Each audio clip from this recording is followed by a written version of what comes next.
Hi guys, magandang araw po sa inyo. Andito naman tayo. At gawa naman po tayo ng tutorial. Ang tutorial po natin ay tungkol sa kung paano gumawa ng kinilaw na bangus. Kaya kilawing bangus, tao na iba. So yan, isa na natin. Mag-slice po tayo ng bangus.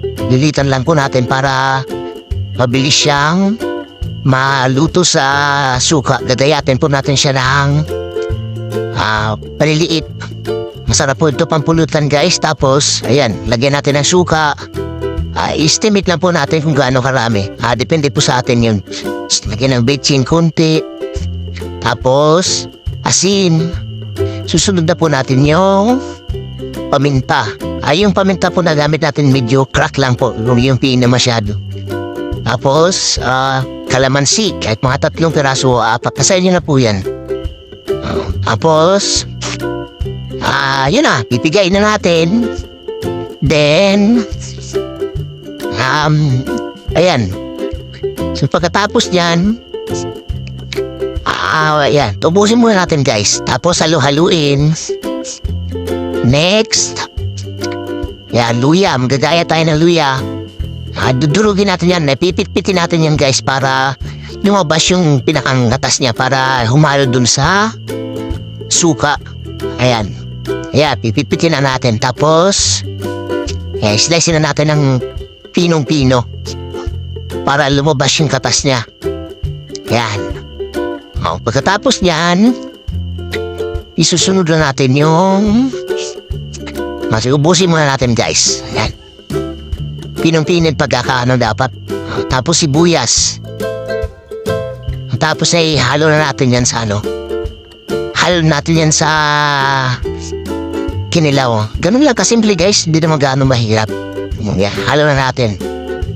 Tapos sunod na natin yung ginayat na sibuyas.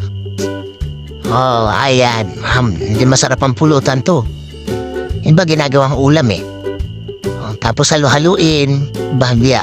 Tapos po sa tingin nyo kulang yung suka, dadagdagan natin ng dadagdagan natin ng kunting suka kasi tingin ko parang kulang yung sabaw eh. Parang medyo tuyo siya. Ayan, dagdagan natin ng bahagya. Ayan. Then, ngayon, halu-haluin uli hanggang sa maluto siya. Kasi kaya natin na yung bangus kanina para maluto. Ayan. Tapos yung ceiling green. Ayan. Isa lang kasi bawal sa akin masyadong manghang. Kaya isa lang nilagay ko. Pero sa inyo kung gusto nyo, damihan. Pwede naman damihan. Ito last pipino.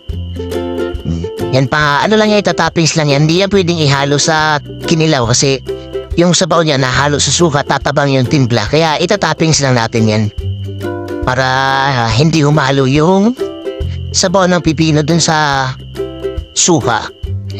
Malalasahan niyo pa rin yung yan, tatoppings lang natin. Pero yung ibang ginagawa dito, hinahalo nila kaya naging resulta, tumatabang yung timpla. Pero ako, ginagawa ko, tinatoppings ko lang. Kaya pagkatapos yan, yun, tapos na. So, mukhang masarap ang pulutan guys. Pero ako, iuulamin lang namin to kasi di naman ako umiinom. Okay. Tapos, ayan, okay na. Tapos na. Ayan. Tapos, may matitikman natin yan. Okay. Tapusin na natin pag para medyo maganda tingnan.